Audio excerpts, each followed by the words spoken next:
준표 형이 떠났습니다. 준표 형이 윤석열과 다시 합쳐지기는 사실상 불가능한 게 아니냐. 결국 홍준표는 공식 직책이 하나 있었어요. 대구 선대위 고문이었죠. 근데 중앙선대위로 올라와서 뭔가 상징성을 주고 싶었는데 그래서 윤석열과 홍준표가 만났는데 그 다음날 바로 홍준표가 윤석열한테 했던 말이 까이면서 여기저기서 비난하면서 에라이 하면서 사실은 윤핵관 나쁜 새끼들 방자하다 하면서 떠났죠. 그 홍준표의 인터뷰 장면을 보면요 진짜 빡이 쳐 있는 게 보여요. 방자하다 뭐 춘향이 어디 갔어? 후보를 직접 비난 못하는 건데 사실은 후보를 비난한 겁니다.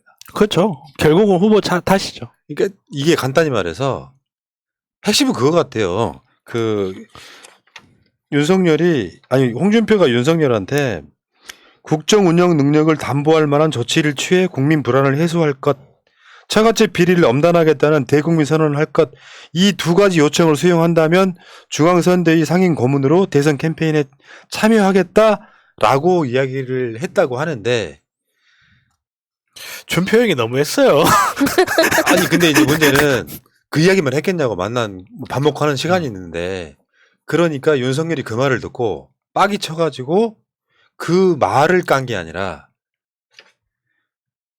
서울 종로구 보궐선거의 최재형 전 감사원장을 대구 중남구 보궐선거의 이진훈 전 대구 수성구청장을 전략 공천해 줄 것을 요구했다면서 홍준표의 메시지를 삐뚤어버려요.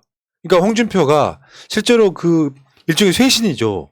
쇄신을 하라고 요구했던 거를 공천을 요구했다. 공천권 싸움을 지가 공천권 가지려고 했다고 비틀면서 윤석열이 홍준표를 내치는 상황이 돼버린 거예요. 그러니까 사실 국정 능력을 담보한다. 이게 가능한가요? 불가능해요, 이런 거는. 근데 그나마 그 사람이 국정 능력을 담보할 수 있는 가장 중요한 게 사람을 어떻게 쓰냐를 보는 거거든요. 말 그대로 홍준표 입장에서는 최재형이라는 사람이 보수에서는 나는 갖고 있는 상징성이 있어요. 우리가 보기에야 동네 아저씨지만. 그리고 대구에다가 나름 자기가 봤을 때, 자기네 대해 봤을 때 나름 필요한 인재라고 꼽는 그런 행위들, 누군가를 천거하는 행위를 마치 공천을 요구한 것으로 했다고 하는데 어떻게 보면 저는 국정 능력을 담보하기 위한 조치 중에 하나로서 그 주변의 인선을 이렇게 해야 된다라고 이야기를 한 거라고 저는 생각이 돼요. 근데 윤석열 입장에서 이거 그렇게 들렸을 거예요. 건진 잘라내고 건이 잘라내. 저는 그렇게 들렸을 거라고 봐요. 주변에 있는 사람들 청산을 함으로써 국정 능력을 담보를 하는데 지금 이 사람이 홍준표가 거기까지 가서 국정 능력을 담보할 수 있게끔 하는 조치를 하라라는 거는 그 주변에 있는 무속들 다 잘라내라는 뜻이고 그 다음에 두 번째가 김건희와 그 주변을 잘라내라는 건데 이거는 말 그대로 윤석열한테 독약 먹고 죽으라는 거죠. 절대 받아들일 수 없는 제안을 한 거고 저는 사실 그랬기 때문에 홍준표가 먼저 내가 만나서 이런 조건을 했다라는 걸 먼저 이야기를 했다고 봐요. 근데 이제 도저히 받아들일 수 없는데 이걸 못 받아들이겠다라고 하면 사람들 다 알잖아. 그러니까 마치 홍준표가 무리한 공천 요구를 해서 잘라낸 것처럼 언론 플레이하고 홍준표를 잘라내버린 거죠. 그러니까 홍준표는 너무 잘 알지 이게 사실은 윤핵관의 뜻이 아니고 그 윤핵관의 뜻이라는 게 윤석열의 뜻일 거 아니에요. 법사 원칙. 근데 사실은 윤석열은 홍준표를 이용해 먹으려고 한 거야. 그 이미지만 차용하려고 만났는데 홍준표는 홍준표 나름대로 팬덤이 있는 거예요.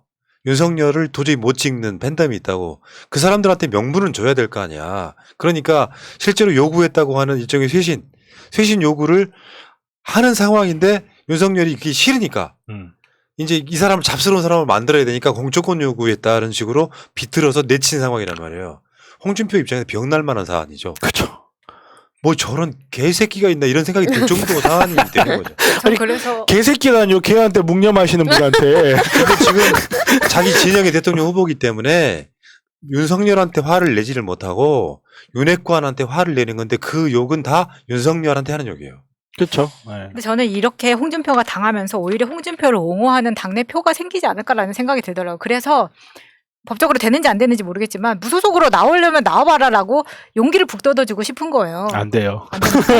왜냐하면 홍준표 입장에서 보기에는 자기가 이 당에 당대표도 한 적이 있고 대선 후보도 한 적이 있는데 새파란 놈이 갑자기 들어와가지고 대선 후보가 되고 새파란 놈이 또 당대표가 되면서 자기가 봤을 때는 이게 지금 당 돌아가는 꼬라지가 말이 아니구나라고 생각을 했을 거 그렇죠. 아닙니까. 그러니까 본인이 그 집안에 자기 표현대로 하면 적장자인데 그러니까. 양자 들어와서 지금 난리 치는 거예요. 근데 여기 너무 양아치 같은 게 이제 나중에 최재형을 만나잖아요. 윤석열이.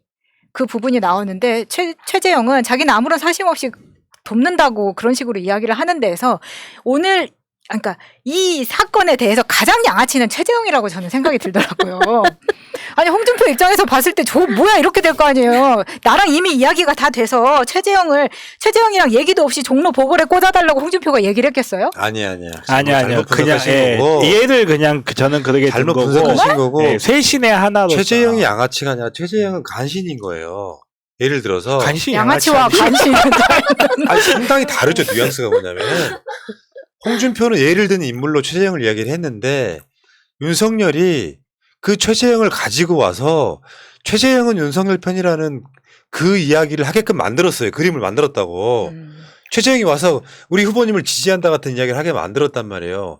그러면 실제적으로 자기를 도우려고 했던 사람은 홍준표인데 윤석열한테 아부하는 어차피 뭐 홍준표는 후보가 되고 대통령 될 가능성이 없는 사람이니까 그런 식으로 써먹더라고. 그러니까 간신에 가까운 거지. 실제로 자기를 챙긴 사람은 최재형인데 윤석열을 편에 서갖고 우리 후보님 아무 문제 없어요라고 하고 계시더라고. 그러니까. 그럼 양아치가 아니고 간신으로 그냥 간신이죠. 정정하겠습니다. 아니 멸치하고 콩을 좋아하는 사람들이 무슨 모임이 있나 보죠. 근데 참 그렇거든요. 그러니까 윤석열은 법과 원칙이 아니고 혀가 짧아서 발음을 잘못한 것 같아요. 법사 원칙인데. 그냥 현 입장은 아닐 텐데요. 아니 같이 혀가 짧은 사람이니까 이야기할 수 있는 거예요. 혀가 긴 사람이 하면 동호회 있어 동호회? 동호회에 있어요. 오해가 있구나. 법과 원칙이라고 법사 원칙인데 그 법과 원칙이라 발음이 계속 새고 있는 거지. 나 마음 아파 알아. 아니 그 다음 카페 있다며 두 집안. 그렇죠. 주제가가 한치 두치 세치 네치 두 집안. 여러분 웃어주세요. 재밌다. 아니 아무튼 이게 중요하게 작동을 하는 게 그냥 간단히 생각을 한번 해봅시다.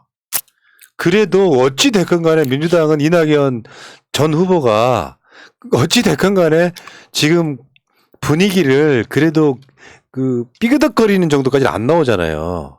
문제는 그 밑에 있는 홍영표 같은 자들이 문제인 거지. 홍영표, 윤영찬, 박광원 이런 사람들이 문제인 거지. 문제는 저쪽은 사실상 국민 민심에서는 더 앞섰던 홍준표가 사실상 완전히 윤석열한테 등 돌리는 상황이잖아요. 그러면 보통 선거판 같으면은 저쪽이 엄청난 리스크를 진 거예요.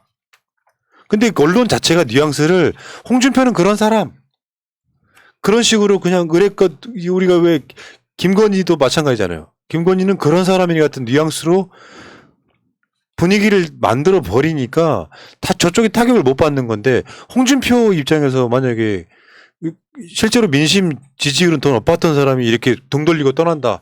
방자하다 하고 떠나는 상황이면은 윤석열한테는 사실 펴 빠진 소리 아니에요. 현 정상적이라면. 그렇죠. 이 건 때문에 한 5%는 빠져야 되는 상황이잖아요. 다들 집중하고 있는 그 20대 남성들이 굉장히 혼란한 상황이라고 봅니다. 홍준표를 지지하는 세력이 있고 그렇죠. 이준석을 지지하는 세력이 있고 윤석열은 그냥 국힘이니까 윤석열 뽑아야지라고 하는 사람이 있는데 계속 이렇게 이준석이 문제가 생겼다가 홍준표가 문제가 생겼다가 이게 막 혼재되어 있으니까 굉장히 혼란한 상황을 예. 겪고 있다. 자, 일단 홍준표 리스크 하나. 이준석 리스크가 또 있어.